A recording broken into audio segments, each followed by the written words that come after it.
Anonymous Watch Guy here with an unboxing video. Quick wrist check. Wearing the Van Banner Adroit GMT. I featured on the channel here recently. Loving this watch. Definitely recommend checking out Van Banner.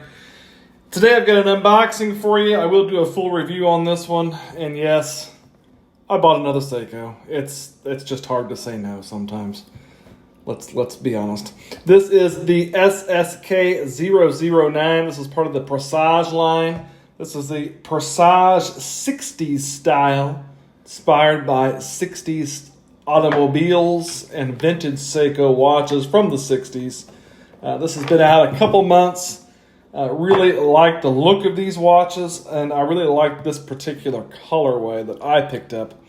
This is the one with the Petrol dial. It's kind of a petrol blue, really nice looking dial on this one. Let's take a closer look at it here. But a gorgeous looking watch. Let's kind of move the handset back there a little bit. This is a 41 millimeter watch. I think it's actually 40.8 millimeters. You do have a 20 millimeter lug opening down here. Your lug tip to lug tip is 47 millimeters. You do get drilled lugs, so that is nice. It is 13 millimeters thick. You do have a push-pull crown there at the 3 o'clock position that is signed with the old school vintage looking Seiko S there. 50 meters water resistance on this one. You do have a boxed Hardlex crystal. Yes, it's Hardlex. But a very nice looking boxed Hardlex crystal. Some nice distortion on there. It also gives you a really nice shot of that dial. This is running the 4R34 GMT movement. So it's the new GMT movement from Seiko. Obviously it is a office or collar GMT and not a true GMT.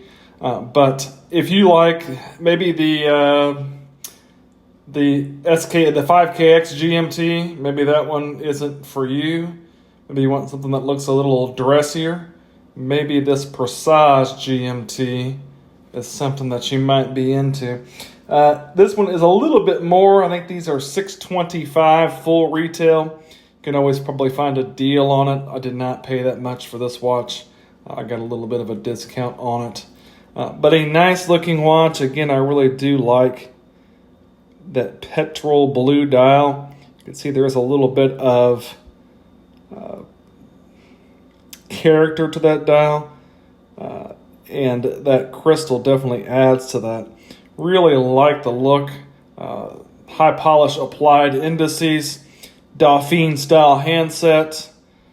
Just a really nice looking watch. You've got a fixed 24-hour bezel. Kind of a jangly Seiko bracelet. Twin trigger deployant. All milled. You do have a display case back showing off the 4R34 movement. Not the most photogenic movement in the world, but there it is if you want to see it. But I will do a full review of this one. Let's see what it looks like on my 7.5-inch wrist. Here's the watch on my 7.5-inch wrist. I have not sized this bracelet yet, but it looks like it wears very nicely on wrist. The lugs curve down there. Looks solid on wrist. Definitely like that petrol dial color. Looks a little bit different in different lights. It definitely has a blue vibe to it, but sometimes it looks a little gray. And even in some lights, I get a little bit of a hint of green to it. I really can't see that in this lighting right here, but definitely a good looking dial on this one. The Seiko Presage 60s style GMT. Stay tuned for a full review. If you liked the video, give me a like, maybe subscribe to the channel. Thanks for watching.